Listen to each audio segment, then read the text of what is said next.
नमस्कार।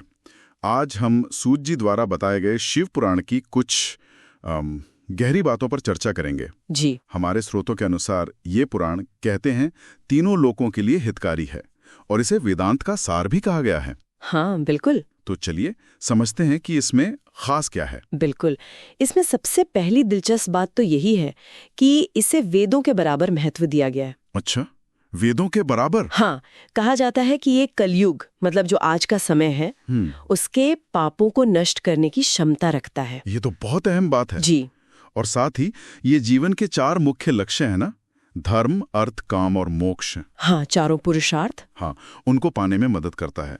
मतलब सही तरीके से जीना, जीवन में सफलता, इच्छाओं की पूर्ति और अंत में मुक्ति। हाँ।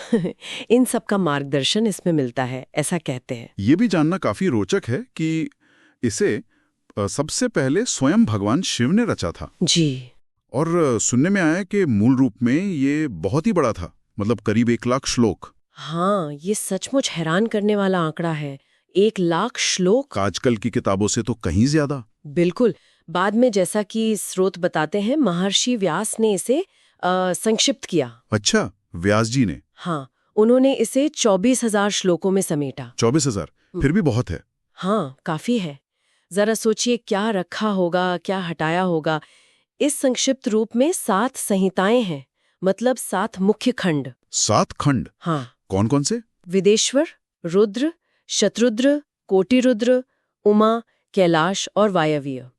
और पुराणों की जो सूची है उसमें इसे चौथा स्थान मिला है। चौथा स्थान? हाँ, शायद इस संक्षिप्तीकरण इसलिए जरूरी समझा गया होगा ताकि इसका ज्ञान ज्यादा लोगों तक आसानी से पहुंच सके। हाँ, ये हो सकता है। अच्छा, तो ये विशाल ग्रंथ संक्षिप्त होकर हम तक पहुंचा। जी। और स्रोत ये भी कहते हैं कि इसे पढ़ने और सुनने वाला व्यक्ति वो भगवान शिव को प्रिय हो जाता है। हाँ। और परम गति को प्राप्त करता है। ये परम गति क्या है, मतलब? हाँ, परम गति कह सकते हैं, जन्म मरण की चक्र से मुक्ति। हाँ, या शायद सर्वोच्च आध्यात्मिक अवस्था। बिल्कुल वही, उच्चतम स्थिति। और देखिए, इसमें सिर्फ मुक्ति की बात नहीं है, वेदांत की गहरी बातें तो हैं ही। हाँ। आत्मा परमात्मा का ज्ञान। हाँ। पर साथ ही विज्ञान और निष्कपट धर्म की बात भी है। निष्कपट धर्म मतलब सरल सच्चा धर्म, बिना किसी दिखावे के, सहज। अच्छा। और श्रेष्ठ मंत्रों का संग्रह भी बताया गया है। बिल्कुल। और यही बात इसे खास बनाती है मेरे ख्याल से। सही है। अगर हम इसे थोड़ा और बड़े नजरिए से देखें, हाँ, तो शिव पुराण सिर्फ मोक्ष या मुक्ति का रास्ता नहीं दिखाता। ये जीवन जीने के जो व्यावहारिक तरीके हैं ना, धर्म अर्थ काम वाले। हाँ, धर्म अर्थ काम, उन पर भी उतना ही जोर देता है। अच्छा। कई ग्रंथ हैं जो सिर्फ त्याग और वैराग्य पर ज्यादा फोकस करते हैं। हाँ, होते हैं। पर शिव पुराण दिखाता है कि आध्यात्मिकता वो रोजमर्रा की जिंदगी जीते हुए भी पाई जा सकती है। मतलब गृहस्थ जीवन में भी संभव है। हाँ, एक तरह से।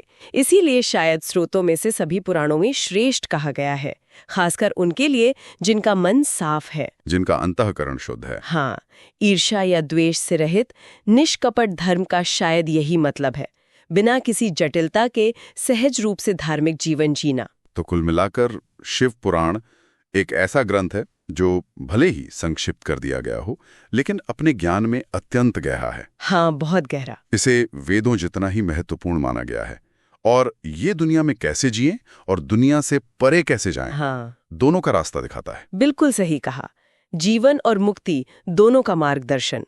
हाँ, और ये बात आज के संदर्भ में एक महत्वपूर्ण सवाल खड़ा करती है। क्या? किस पुराण में इतनी गहरी बातें हैं, सर्वोच्च अवस्था तक पहुंचने का वादा है। तो सोचने वाली बात यह है कि आज की इस भाग दौड़ भरी दुनिया में, जो बहुत जटिल है, हाँ, इस जटिल दुनिया में इसकी कौन सी एक शिक्षा या कौन सी एक सीख हमारे लिए सबसे ज्यादा मायने रख सकती है, सबसे ज्यादा प्रासंगिक हो सकती है। ये वाकई सोचने वाला प्रश्न है। जी, ये प्रश्न विचार करने लायक है।